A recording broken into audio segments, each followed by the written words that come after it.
मुफ्ती तारिक मसूद के बयानात के लिए तारिक मसूद एक्सक्लूसिव को सब्सक्राइब करें। तारिक मसूद एक्सक्लूसिव।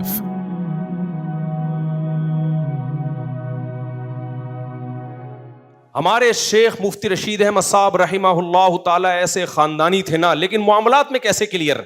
खानदानी कितने पहले ये बता दूं, अपने बाप के साथ कैसा सलूक और अपनी औलाद के साथ कैसा, ये दो चीजें आप सुन के हैरान हो जाओगे। अपने बाप के साथ कैसा सलूक था। हमारे शेख के जो वालिद थे उन्होंने 80 साल की उम्र में शादी की। शर्मिंदगी होगी, लेकिन बिल्कुल आपको शर्मिंदा होने की जरूरत नहीं है, क्योंकि आप 30 साल में भी नहीं कर रहे। तो मैंने कहीं बताया था 80 साल में, फिर बाद में किसी ने करेक्शन की कि 80 में नहीं 90 में की थी। अब वल्लाहु आलम, मैं भूल गया 80 में थी या 90 में। जब शादी की है तो अल्लाह ने औलाद भी दी, समझते हो। हमारे हजरत के जो वालिद थे उन्होंने जिंदगी में सारी जायदाद तकसीम कर दी थी औलादों में। सब कुछ हैंड ओवर कर दिया किसके? औलाद के। खाली हो गए थे, भाई ये तुम्हारा ये तुम्हारा, ताकि बाद में मसाइल लेना हो। हजरत के हिस्से में भी अच्छी खासी प्रॉपर्टी आई। अब हजरत के वालिद ने जब कह दिया कि भाई ये सब कुछ, तो हजरत ने के वालिद ने एक और शादी कर ली बुढ़ापे में। अल्लाह की कुदरत, अल्लाह ने औलाद दे दी उनको। उन्हें नहीं पता था मेरी सेहत इतनी अच्छी है। जब औलाद हुई है तो हजरत के वालिद परेशान हुए कि भाई मैं तो सारी जायदादें बोलो बांट चुका हूं, अब इस बेचारे के लिए तो कुछ बचा ही नहीं है।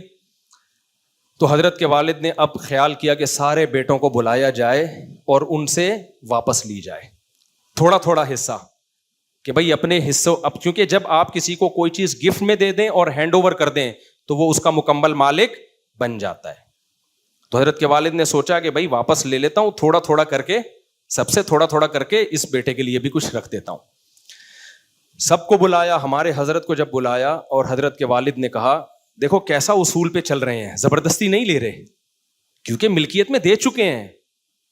हजरत के वालिद भी खानदानी थे कि नहीं थे? भाई इनसे रिक्वेस्ट कर लेता हूं, गुजारिश कर लेता हूं कि यार तुम्हारा नया भाई आ गया है, थोड़ा सा उसके लिए दे दो। तो हजरत को बुलाया, फरमाया कि भाई थोड़ी थोड़ी जायदादें या अपने हिस्से में से दस्तबरदार हो जाएं। हजरत फरमाते हैं, मैंने वालिद साहब से कहा कि ये सब किसका है? आपका। भाई हमने तो कुछ भी नहीं कमाया इसमें, ये सब किसका है? आपका। और फरमाया कि मुझे इसे अपना बोलते हुए शर्म आ रही है, ये कहते हुए शर्म आ रही है कि ये किसका है? मेरा है। हमने क्या कमाया? तो सब आपने कमाया, सारा आपका। सदका कर दें, दूसरे भाई को दे दें, या खुद रख लें। औलाद का एटीट्यूड विरासत के बारे में 100% यही होना चाहिए। और ये बेशरम औलाद जो है ना, बाप की जिंदगी में जायदादें मांग रही होती है कि हमें हमारा हिस्सा दो। अबे तुम्हारा है कहां? मरने के बाद होगा तुम्हारा, अभी थोड़ी है। अभी तो बाप को हक है, जहां जाए जो मर्जी करे उसके साथ। अखलाकी तौर पर गलत है, औलाद को देना चाहिए, लेकिन राइट नहीं है तुम्हारा अभी। हजरत ने फरमाया, सारा किसका है? आपका। मेरा है ही नहीं, 1 रुपए मेरा नहीं है, और शर्म आ रही है, अपना बोलूंगा भी नहीं इसको। ये एटीट्यूड किसके साथ था? अब्बा के। नहीं आई बात। और अब्बा भी कैसे खानदानी है भाई जब हैंड ओवर कर चुका हूं तो अब बेटों से परमिशन लेनी पड़ेगी, ताकि उनके दिल में ना आए कि हमसे हमारी मिल्कियत छीनी जा रही है। ऐसा माली मामलात में इंसान को क्या होना चाहिए? क्लियर। आगे अल्लाह ने हजरत को औलादें दी। तो हजरत फरमाते हैं, मेरे बच्चे जब जवान हुए, उनकी जब शादियां हुई, तो मैंने उनसे कहा कि अब हर एक घर था ना, उसमें सबको अलग अलग कमरे दे दिए। अब हर कमरे में सब मीटर लगेगा, जो जितनी बिजली इस्तेमाल करेगा उसका बिल वो खुद देगा। ऐसा नहीं होगा कि कोई स्त्री बहू जला के, मैं अपनी तरफ से अब मैं तफसील कर रहा हूं। इस बहू, होता क्या है जॉइंट फैमिली में, एक बहू स्त्री चला के भूल गई, बिल कौन दे रहा है? तुम्हारा बाप। सही है। अलग से उस स्त्री का बिल उसका शौहर बोलो नहीं देगा। एक दिन एक बहू चूल्हा जला के भूल गई, सो गई, सारा दिन करती रही है, उसका बिल कौन देगा? उस बहू का शौहर, इसका बिल तुम्हारा बाप नहीं देगा। ये हजरत ने नहीं कहा था, ये मेरा स्टाइल है। हर एक का अपना स्टाइल होता है। जब हमारे बच्चों की शादी होगी तो हमारा स्टाइल ये होगा, इसका बिल तू देगा। तो ये नहीं कहना कि तेरा बाप देगा तेरे बाप ने जो बिल देने थे वो दे दिए हैं, अब बिल ही दे रहे हैं हम, 4 घरों के बिल आ रहे हैं। सोच रहा हूं बैंक में रखवा दूं अपने आप को कि तुम हमें गिरवी में रख लो और बिल तुम खुद ही उठा लो सारे। गिरवी में एक मशहूर शख्सियत आपके पास लॉकर में जमा हो रही है, तो बिजली है नहीं और बिल देखो आप यार। खैर फिर दुखड़े लेके बैठ जाता हूं मैं, क्या करूं। तो कैसा क्लियर मामलात है या नहीं। हालांकि ऐसा नहीं है कि हजरत के बेटों में कोई बुखल था, ये हजरत में कोई कंजूसी थी। हजरत को अल्लाह ने बहुत दिया था। हजरत कर सकते थे कि भाई भले इस्त्री जली छोड़ दो, भले चूल्हा जला रह जाए, बिल देने के लिए तुम्हारा बाप बैठा हुआ है। हजरत को पता था बाद में क्या फैलेंगी इससे नफरतें। कभी बाप के दिल में ख्याल आएगा, यार शादियां भी मैंने करा दी और इस्त्री वो जली चला के छोड़ देती है, बिल हम भर रहे हैं, हमारा ख्याल नहीं है। चूल्हा जला के छोड़ दिया, बिल हम भर रहे हैं। बकरीद पे मोटे मोटे कट्टे आ रहे हैं, पैसे कौन दे रहा है, हम दे। इससे आपस में क्या फैलेगी, नफरतें। तो हर वो चीज जो नफरत फैलने का जरिया बने उसे पांव की ठोकर से उड़ा दो, सोसाइटी से उसको आउट कर दो। और माली मामलात में गड़बड़े जितनी नफरत फैलाने का जरिया बनती हैं, इतनी कोई और चीज जरिया नहीं बनती। इसलिए हजरत ने फरमाया, जिस बेटे की शादी हुई मीटर अलग, उसका बिल वो देगा। समझ में आ रही है बात। फिर भले इस्त्री जला के छोड़ दो, चूल्हा जला के छोड़ दो, ये तुम्हारा हेडेक है। नहीं आई मेरा ख्याल है बात। तो जॉइंट फैमिलियों में बाकायदा लड़वाने के प्रोग्राम अब्बा और अम्मा की तरफ से लॉन्च किए जाते हैं। एक बेटा कमा कमा के भेज रहा है, दूसरे पेड़े खा रहा है बैठ के। एक सऊदीया से पैसे भेज रहा है और दूसरा यहां क्या कर रहा है, दूसरा भाई यहां पे वो लट्टू खेल रहा है, वो स्नोकर में पैसे उड़ा रहा है। अब मां को बेटा बोलता है, अम्मा मैं इसलिए थोड़ी भेज रहा हूं कि ये चर्स पिए। अम्मा फौरन अपने मां होने का ताना शुरू कर, मैं तुझे दूध नहीं बख्शूंगी। ये होता है, होता नहीं है, हो रहा है। बाप फौरन कि तू भेजेगा वरना मैं आज से तेरा बाप नहीं हूं। फिर अब्बा के फजाइल, ये भाई ये गलत फजाइल सुना रहे हो, ये अब्बा के फजाइल सुनाने का मौका नहीं है। माली मामलात में अब्बा हो या अम्मा हो, मामला क्या रखो, क्लियर। आपको बताओ मेरा कितना पैसा है, इसका कितना पैसा है, उसके बाद फिर सखावत करो। फिर सखावत पसंद भी की जाएगी, फिर सखावत से रिलेशन मजबूत होगा।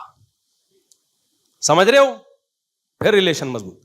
आपका पैसा आपके अकाउंट में आ गया, फिर आप सारा अब्बा के अकाउंट में ट्रांसफर कर दो। अब्बा था मेरा, गिफ्ट कर रहा हूं किसको, आपको। अब्बा कहेगा मेरा बेटा, सुभान अल्लाह क्या खूब बेटा है, रिलेशन मजबूत होगा। ये जो अजीब से अछम्बे में रखा हुआ है ना, ये पता ही नहीं किसका माल कितना है, कौन उड़ा रहा है, इससे जितना मर्जी अब्बा पे खर्च करो, जितना मर्जी अम्मा पे खर्च करो, इससे रिलेशन फिर भी मजबूत नहीं होगा। इससे रिलेशन क्या होगा, खराब। देखो एक आखिरी मिसाल दे के बात खत्म करता हूं। हम जब दावतों पे जाते हैं दोस्त अहबाब मिल के, भाई पता होता है कि इसकी तरफ से दावत है, इसकी तरफ से दावत है, ये खिला रहा है, ऐसा होता है कि नहीं होता। बात क्लियर होती है, कोई रिलेशन आपस में खराब नहीं होता। लेकिन 10 दोस्त दावत पे जा रहे हैं, पता ही नहीं कब किस कमबख्त ने पैसे देने हैं। ठीक है, 1-2 दफा में सखावत होती है, एक बंदा उठ के दे देगा। दूसरी दफा गए फिर उसी बंदे ने दे दिया, सखावत में दे दिया ना। तीसरी दफा गए फिर उसी बंदे ने दे दिया। चौथी दफा में वो दावत में आएगा, वो बहाना करेगा कि आप लोग दावत खाने जाओ, मुझे कोई जरूरी काम है। नहीं आई बात। हां, पहले से वो बता दे कि इस दफा भी मैं खिलाऊंगा, अगली दफा भी मैं खिलाऊंगा, तीसरी दफा भी वो खुद वो मुंह से फूटे और आपको पता हो इसके अकाउंट से पैसे जा रहे हैं, तो वो 100 दावतें भी कर लेगा आपकी। लोग कर रहे होते हैं। लेकिन ये जो मुबहम चीज है ना, पता ही नहीं किस कमबख्त की जेब से पैसे निकलेंगे, ये 1-2 दफा में ठीक होता है भाई, बार बार ठीक। हमारे एक दोस्त है चाइना में ना, एक साहब चिपक गए उनके साथ। जब भी वो खाना खाते वो आके बैठ जाते। आप सुहेल भाई का वाकया, आपके बेटे का ठीक है ना, उन्होंने सुनाया वाकया ये मसले बता रहा हूं। लोग कहते हैं ना किससे कहानियां सुना रहा होता है, हवाई बातें, हवाई नहीं है। इनके बेटे का वाकया है, चाइना में एक खाना खाने के लिए जब बैठते एक बंदा आ जाता, गपशप के बहाने ना आके बैठ जाता, पाकिस्तानी। चाइना वाले एक काम नहीं, वो चाइना में करेगा वो रख के वहीं चमाट लगा देगा उसको। हम लोग चूंकि मुरव्वत में होते हैं, तो एक बंदा आके बैठ गया। کھا لیا بھائی, چلو ایک دفعہ آیا ہے تو بسم اللہ, ٹھیک ہے آپ کھا لیں. دوبارہ کہیں بیٹھے تھے, پھر آگے بیٹھ گیا کھانے کے ٹائم پہ. اب انسان پوچھتا تو ہے نا کہ آپ کھائیے نا. اس نے کہا چلیں ایک دو دفعہ نا ہلکا ہلکا منع کرے گا, نہیں دیکھیں نہیں, چلیں آپ اتنا اصرار کر رہے ہیں تو کھا لیتا ہوں. 2 دفعہ ہو گیا, تیسری دفعہ ہو گیا, چوتھی یا 5ویں دفعہ میں جب بل بنا نا, انہوں نے کہا اس دفعہ سارا بل کون پے کرے گا؟ آپ دیں گے. سارا بل کون دے گا؟ ہمارے دوستوں پہ کمٹمنٹ ہے کہ ایک دن میں دوں گا, ایک دن تو, چونکہ آپ بھی ہمارے دوست بن چکے ہیں. اب کون دے گا؟ تیرا باپ بھی دے گا. وہ کہہ رہے میں نہیں دوں گا, تیرا باپ بھی دے گا. ہمارا آپس میں کمٹمنٹ ہی یہی ہے. بل دیا نہیں دیا مجھے نہیں پتا, کہہ رہے ہیں اس کے بعد نہیں آئے.